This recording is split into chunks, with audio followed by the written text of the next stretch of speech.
एक बाजू मोकळी, अशी चालते पोर. अहो हे पोरग खेळाच्या कडेला होतं, पोरीला असं गेलं ते पटलं खेळायला पाहिजे हो. त्याला वाटलं खुणावलं तर काय वाहून गेलं ते.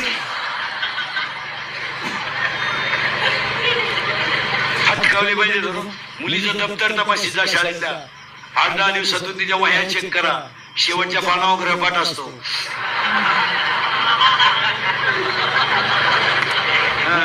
जरा चेक करी जा. एसटीचा पास चेक करी जा, पंच केलाय का.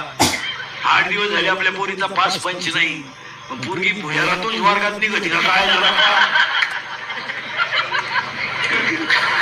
डायरेक्ट भुयारातून जाती का काय वर्गात पा.